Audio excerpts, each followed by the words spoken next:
Blog Talk Radio. Hello, this is Call Talk for Wednesday, February 3rd. Our topic today is strategies for agent and supervisor compensation. During the call, we invite you to ask questions via email at calltalk@benchmarkportal.com. There's also a chat function on the calltalk.tv listening station, or call in to ask your questions to the host and interact with the show. The number to call in is 347-857-3117. Everyone who asks a question, email or phone on the show will receive a free copy of Bruce's book, Benchmarking at its Best, and one person will be chosen at random to receive an in-depth periodic benchmarking report value of $1,500. And now I'd like to introduce the host of the show, Bruce Del Fiore. Thank you very much, Sean, and welcome back to Call Talk, everyone. Our listeners chose today's topic on agent and supervisor compensation strategies. And whenever I think of compensation, I'm reminded of the time we received a benchmarking report that looked actually pretty normal, except for two metrics. For agent salary, they entered 0, and for agent turnover, they input 1,200%. And we thought, well, maybe there's a correlation here. Don't pay your people, and they leave. Well, we called them, and in fact, they were a very successful nonprofit that had an all-volunteer agent force that did 1 month of work per year. Well, we had a good chuckle over that one. But as we know, most of us don't live in that world. So we have an information-packed half hour ahead, and I'd like to launch in by introducing my guest, Chad McDaniel, founder of the MER Executive Search. And Chad's a recognized leader in the executive search field. He's well known also for pioneering social media recruitment strategies for the call center industry, and he has hosted webinars and authored white papers on compensation strategies for call centers. In fact, come to think of it, probably some of the people on this call may have been placed in their positions by Chad and his colleagues. So, Chad, welcome to the program. Bruce, thank you, and great to be here, and thank you for having me. Okay, great. Well, Chad, we all know compensation is important because it's one of the glues that holds people to your center, so you don't have 1,200% turnover. And it allows us as managers to build stable, effective teams of people.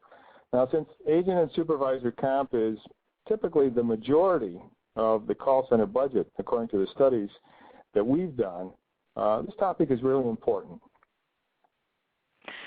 It is the topic typically that comes in so many realms because, as you stated, Bruce, 70% typically of operating budget is going to be around labor cost. On our side, we've been interested or uniquely exposed to how some of the agent and supervisor compensation programs are being designed.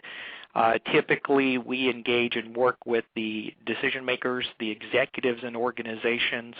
We have an opportunity to discuss what's working from their perspective, what's not working at that level. And over the years, you start to see some formulas, and you start to pick up certain trends.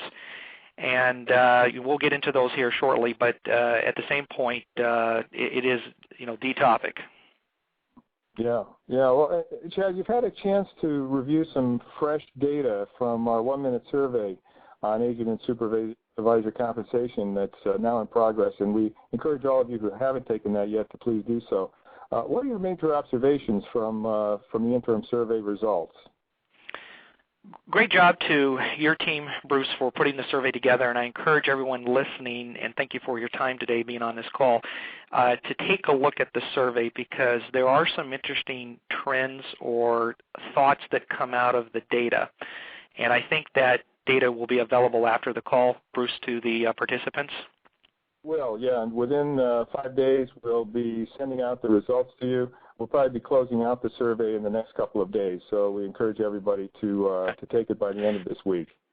Well, the 3 things that popped out to me, and I think there was a series of 11 or 12 questions, but it sort of gleaned out what I saw is that we say we need or like incentive-based compensation, but the survey is suggesting the majority are doing little to none. For example, in question 1 of the survey, it asked about agent compensation structured salary only or salary plus annual or occasion bonus. That made up about 65%. where only 28% said in the survey base salary plus incentive. The same theme held true when you asked the question about supervisor compensation and how it's best structured or being structured. Only 18% said base salary plus incentive.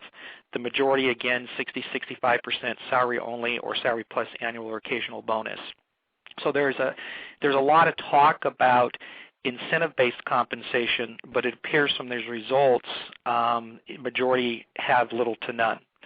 The second thing that I saw in the data, the value of compensation is not just cash. We've heard that before.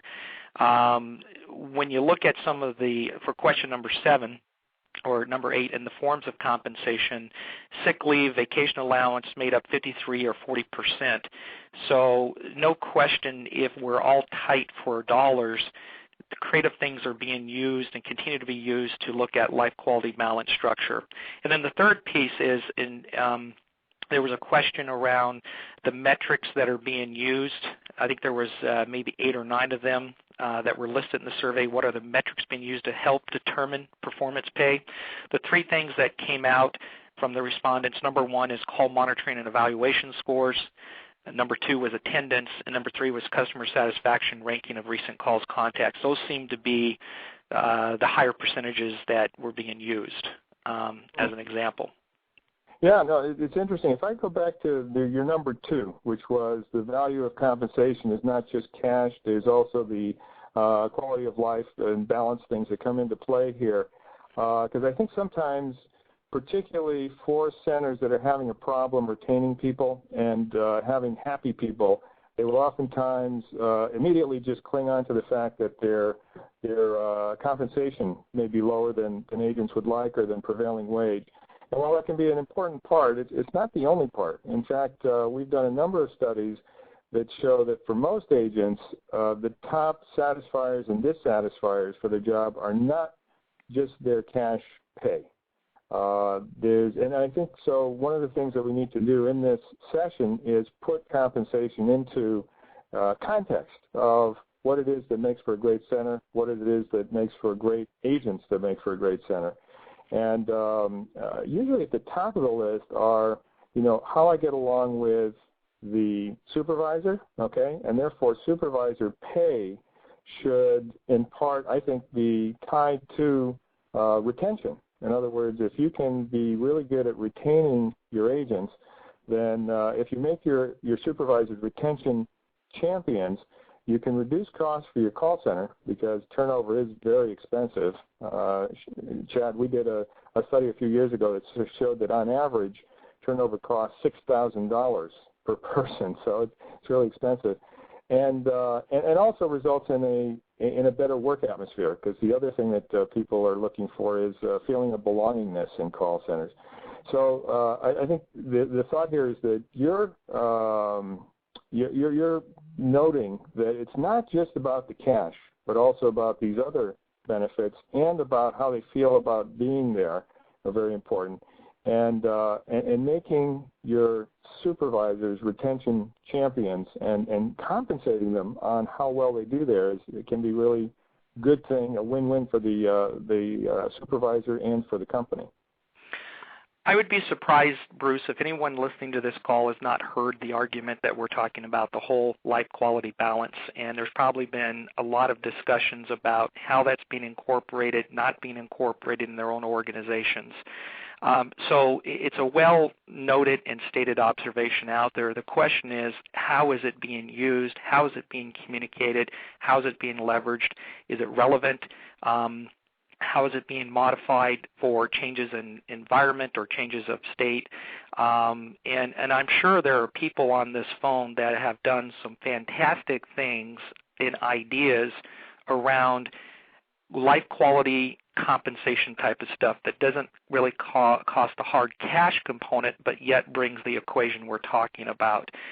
My purpose or my point would be to validate to the audience that it is a substantial component of compensation mechanism that does work, is being used, and is constantly being refined and looking at the existing environment.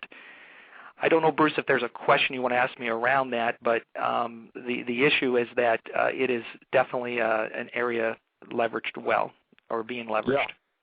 No, okay. No, I think that's really important. It's a really good point. Very good insights. And actually, could I ask you, as an executive recruiter, because you regularly have to help with structuring executive comp, and what are the lessons that you've learned that can be applied to agent and supervisor comp, and that could be useful to our listeners? Well, some of the mix or the strategies, I'll just start, if nothing else, as a validation and reinforcement. It's not going to come across as anything new or revolutionary. First of all, it's always evolving. It's got to be kept new. It's not static, so to speak. Agent input driven is typically the best we have seen, where the agents really do have some sort of say or ownership or revalidation into the ways they're being compensated in that performance compensation component. The second piece is that we have found performance-driven compensation that has more personal measurement or direct ownership is better than just all 100% company. Now, I know a lot of companies want to put a mix of company and personal performance deliveries into it, but it's the deliverables that the individual controls and that really make the difference. I think, Bruce, you also had a client situation where there was some performance-based methodologies used. Yeah, absolutely. And well, let me just take a stab at explaining that situation. I think, Sean, you've gotten a couple of questions on this particular issue, haven't you? Yes. We actually had a question from Bob come in. How do I justify increases in compensation when the finance people are asking for cuts in costs? Exactly. Okay. And this actually, I wanted to say that because it ties in with what Chad was talking about earlier with regard to the results indicating that people aren't using incentive pay, et cetera. There's actually a very nice virtuous circle that can be made here. Let me try to explain it. Because we've had concrete experiences with a couple of centers. In one case, the center had salary rates that were below the prevailing wage in the area, and that was causing dissatisfaction and turnover. We did a thorough study on the costs and the quality metrics, and what we advised was the following. What you need to do is first set standards for attendance and quality-related metrics. So take those quality-related metrics that have to do with, for instance, customer experience. Use post-call surveys, inexpensive email and IVR ones so that you can get a very large sample size for each agent. And bring it right down to the agent level. This isn't just at the center level. Then use monitors to get the hard aspects or the compliance aspects of the call-in. So that's the second part of quality. And then if the agent meets the standards on attendance, on customer experience, and on compliance quality, those are sort of like the thresholds that they have to get over. Then we look to quantity. And if they increase their calls handled per hour, because this was one of the metrics that the center was in fact tracking, and if they can increase it from X to X plus, then they get an incentive bonus. And the bonus, this is the beauty of it, is equal to about half of the savings that comes from the higher number of calls taken. So let me give you an example. Hopefully this will get very clear. So the average number of calls per agent per hour could be, say, 6. If the agent improves on that by going to 7 calls per hour, that's about a 17% improvement. What we did was to calculate the savings that came from the move from 6 to 7 and found that if we split the savings between the center and the agents could increase their pay by about 11 to 14%, which solved the basic problem. If they went up to 8 calls per hour, they could up their pay over 25%. And what that meant actually was the center over time would be able to reduce headcount, which given the turnover wasn't a hard thing to do. They didn't have to let anybody go. They just didn't have to hire as many people. So if this situation is properly structured, and structure is really, really important, you have to have metrics that are reliable, reliably reported, and that the agents believe in. If you have it and you present this to your finance people, okay, it becomes really a no-brainer and a real win-win for everybody. So be happy to talk to anybody who wants to have further information on that. But hopefully that's a good takeaway for some of the people here, because in fact these pay-for-performance things, when they're properly structured, when they really fit the situation of the center, can be extremely effective. One other point, though, that I have to add here is it's extremely important to have a coaching component which goes along with this. What you want to do is turn those supervisors, who should be retention champions, into coaching champions that are really aimed at helping your agents make more money. And so by getting that incentive bonus and actually incentivizing the supervisor by paying the supervisor based on bonuses based on the bonuses earned by the people they are coaching, you get everybody really pulling in the same direction. And by keeping the standards with regard to quality, you make sure quality is done well. Most people can be more efficient in the way they handle calls. They simply can. If they're coached to it and they have an incentive to do it. And you can do that keeping the customer just as happy and therefore having a real win-win situation all the way around.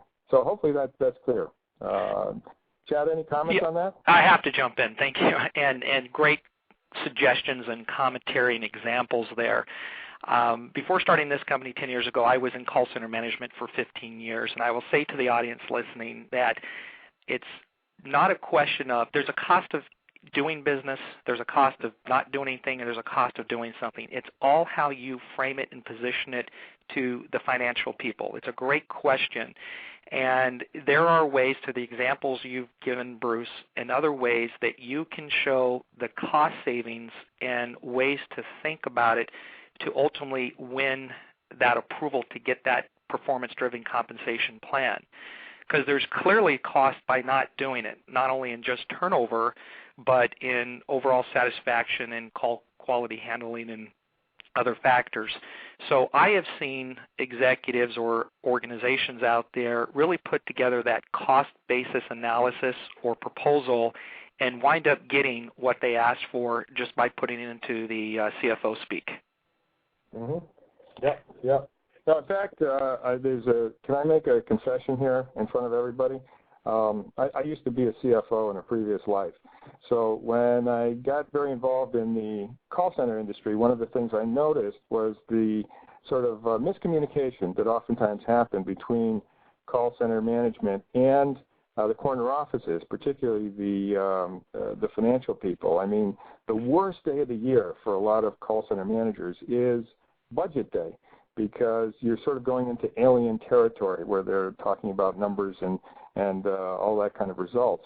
Well, in fact, if you make those people your allies by one of the tough love messages, in fact, that we've had for the manager community is if you can make your messages relevant to them in terms of cost reductions, in terms of profit improvements, in terms of return on investment, then, really you will get it through. And you're spot on, Bruce. You're absolutely spot on, and it's painful. It takes time, but if you've got the endurance, it can get done.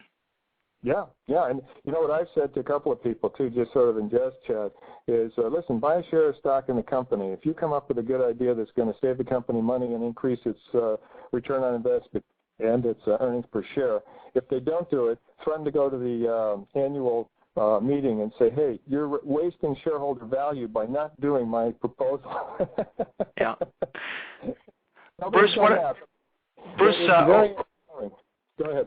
Could we, and again, I've got a couple of comments, but ask the audience their most pressing question that I can try to help answer at this moment, if someone can either join in or raise the hand and ask the question so we can get a little bit of Q&A before our time's up. Yep. Sure. Absolutely. In fact, please do that and send in your comments to Sean, and he can pass those along. Sean, please let us know as soon as you've got something, okay? The other observation, go ahead, Sean, I'm sorry. Actually, we had one come in from Kevin that kind of was to your point before, Bruce. He asked, are there any pitfalls with pay for performance that I should look out for, meaning him, Kevin, with pay for performance compensation? There are.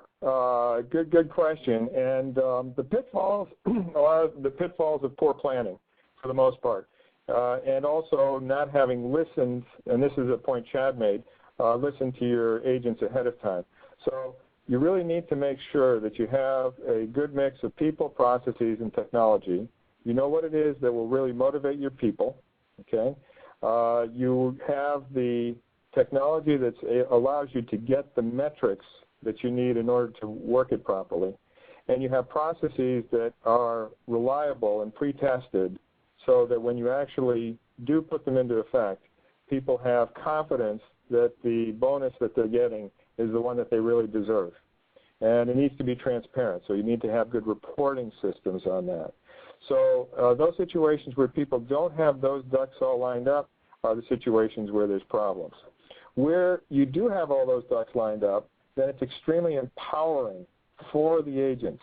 And they feel, generally speaking, very motivated, or at least the kind of agents you want to keep love these systems because they have more control over how much they earn.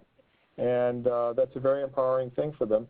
And they can learn best practices in terms of call handling so that they keep the satisfaction very high and at the same time get the cost low.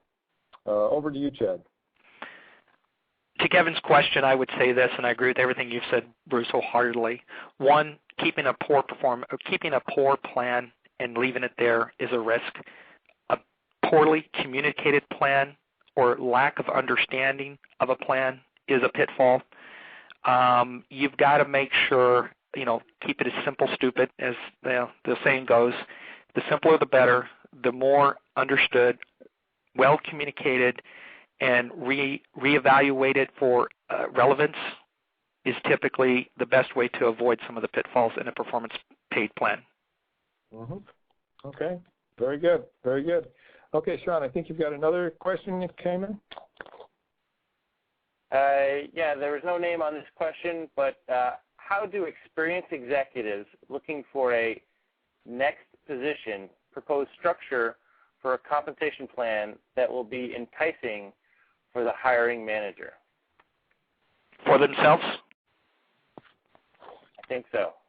Okay, let me run at that because I deal in compensation negotiation all the time in offers.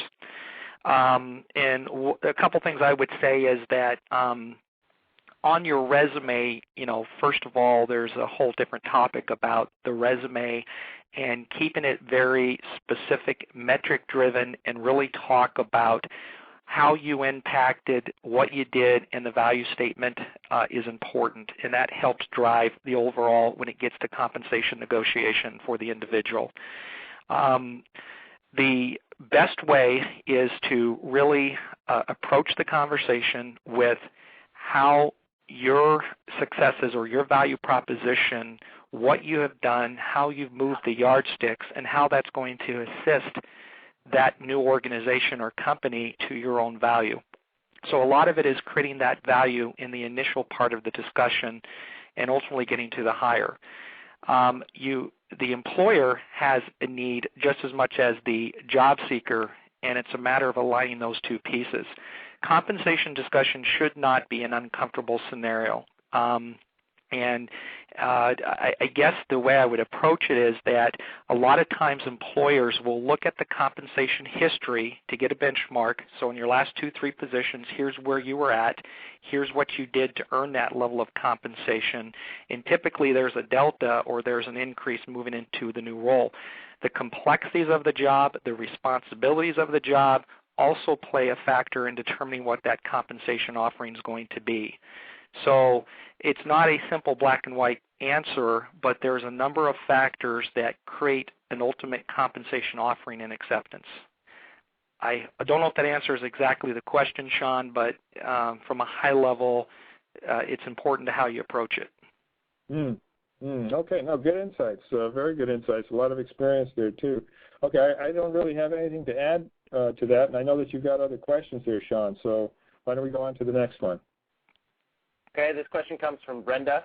Brenda asks, any thoughts on differentials for supervisors working off hours and on-call pay for supervisors in a 24/7 health call center? I am trying to convince HR this is appropriate. Okay, good. Would you like to take a swing at that one, Chad? Well, Brenda, great comment, and tell me who that HR person is. No, typically, if you look at compensation comparatives, supervisors that work shift differential or on-call hours, there is some sort of component of compensation for that recognition. It is more of the rule versus the exception. If your organization is not doing that, from my experience or what I've seen, it's definitely going to be the exception, not the rule. On typical, the ranges can vary. I would say usually 8 to maybe 10% is some sort of shift differential or percentage off a base. Again, those things can vary, but I would say to Brenda's question that it's more that is recognized in some fashion versus not being recognized with those percentages. Okay. Now, she's asked how to position this to her HR organization, or HR does not see it that way, or? Yeah, she's trying to convince her HR that this is appropriate. So how would you help her to do that? Well, and again, it all comes down to retention and attainment of your best talented resources. If you're not being competitive in the labor market with your compensation offering, you're going to lose talent. And companies, even though right now it's a down market and there's a quote-unquote candidate saturation in the market, companies more so than ever need to be staffing the best talent they can get because they're at more risk than less risk because they've got to be delivering results, they've got to be producing, and if you don't have the right people representing that mandate, you're at risk. Your revenue's at risk. Your customer satisfaction is at risk. So it's an argument of that, of getting the data that helps support that argument would be my perspective. Right. Actually, one that I've heard too has to do with pay differentials for bilingual agents and supervisors. And actually, our advice has been different depending on the geographic location and the labor pool that's involved. Because in some cases, they really do need to pay a differential in order to attract the proper talent for that. In other places, they're able to have an ample number of people who are bilingual and therefore are able to fill it up without creating some resentments that can sometimes creep in if you have, you have differentials in pay. So I think that one's one that's very sort of center by center based. There can be rationales for it, and in other cases it's not necessary, and actually someone is sort of hired with that in mind. Okay, Sean. Bruce, I just want to throw one more comment on that, and we'll move on, is that no one here's, we're going to recognize that all companies are being very cost contained right now, looking at all ways to, the bottom line. We're in financial difficulties, and there's a number of things going on in the market. Even if it's not the hard cash component, the 8 to 10%, in recognition of that shift differential, there's other things they can do to get, if it's either extra day off or whatever type of non-cash incentive or quality life balance to recognize the difference suffices in a cash down market. Right. Okay, good. I think we've got time for one more, Sean. Do we? Yeah, we have time for one more. I think we're getting a lot of questions in.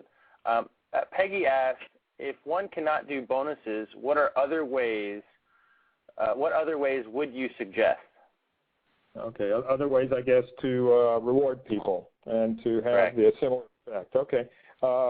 Chad, do you want to take a swing at that? Well, there's a couple things come up to mind. Even I had to get very creative when I was a supervisor in the day, creating my own awards, little things that showed value to the individual. I couldn't give hard bonus money, but I would do things that would say, job well done, and people appreciated that. If I couldn't give them time off because there's a cost to giving them time off, bring in, maybe pizza or whatever I could try to do to continue the value proposition of appreciating their work, but doing it in a very creative way. What would be interesting as a follow-up to this, Bruce, is that on your survey, you had a question regarding pay for performance incentive compensation. 27% of the respondents said they have it and it works well. I'm curious, to the 27%, who is that 27%? What are they doing and why is it working well? And out of there's probably some fantastic ideas and best practices that are very creative. Yep, absolutely. That's the next step in the research, and I agree with you wholeheartedly. We'll be following up on that. So that's great. Okay, yeah, and there was one center that I went into, just to go back to the original question, where they actually handed out ribbons, and these were considered a big deal just by the way it was done, and people loved getting the ribbons for good performance. So you have to sort of look at your culture, figure out what will work in your culture. The same thing may not work year in and year out, but it may work for a while, and do the best you can in, as Chad said, show appreciation that somebody has a psychic income that may be able to take the place of financial income for centers that just don't have the money to give. However, don't give up, Peggy, on doing an analysis that can show that really you should be giving some bonuses, because what management sees as simply more money spent is in fact half spent and half saved. Okay. One other quick comment, Bruce, on that is that it's not so much as the ribbon or the self-created certificate. I've seen supervisors where they just sort of haphazardly give it to it. It doesn't mean anything. It's got to be sincere. You can make it special. You can make it differentiated. You can do things to let that employee know you sincerely do appreciate it, and that goes a long ways. Okay, great. Well, we've gone over the hour. There's been a lot of interest in this, so that's great. We really appreciate all that participation. Chad, thank you very, very much. Great insights. It's been a pleasure having you. And Sean, over to you. Okay, I wanted to thank our co-host, Chad McDaniels, for his great insights during the show today. Thank you for all the questions from the participants. Don't forget, you can sign up for our reality check to see how your compensation compares to peers in your industry. Our winner of the in-depth reality check is Brenda Morgan. Brenda, if you could send me an email at calltalk@benchmarkportal.com. I would be happy to get you your in-depth reality check report or survey to start the report. And the topic for the next show is benchmarking made easy, how your metrics can be leveraged for optimum results. Thanks again, and have a great day.